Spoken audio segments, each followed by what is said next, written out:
কাজ করতে বসছি, একটা ক্যাটসে আর বানাচ্ছি। ফার্স্ট টাইম ট্রাই করতেছি। এই যে দেখেন, এই এই হয় না কেন রে? এই হয়ে গেল, কোথায় হয়ে গেল? ভাই রে ভাই, কি যে কষ্ট। আসলে এখানে তারটা নিয়েছি তো, এ কারণে আমার কাজ করতে অসুবিধা হচ্ছে। সুতা নিয়েছি মিল্ক কটন আর হুক নিয়েছি 2.5। যেহেতু মিল্ক কটনের জন্য 3 mm পারফেক্ট, সে কারণেই হয়তো আমার এখানে সুতা আটকে যাচ্ছিল। তাই ভাবলাম থাক, আর করবো না। এভাবে কি আর রেখে দেওয়া যায়? তারপর আবার পুনরায় প্রস্তুতি নিয়ে আবার শুরু করলাম। যেভাবেই হোক আমাকে তো শিখতেই হবে, করতেই হবে।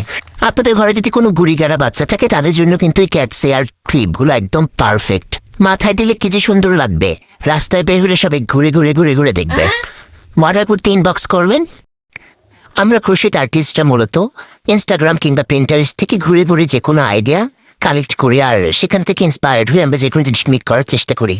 শুধু আমরা কেন, যে কোনো ক্রাফটাররা এই কাজটা করে থাকে। তো ইনস্টাগ্রাম ঘুরতে ঘুরতে দেখলাম এটা এখন ট্রেন্ডে আছে, তাই ভাবলাম আমিও মেক করে ফেলি। আপনাদের কারো প্রয়োজন হলে অর্ডার করবেন।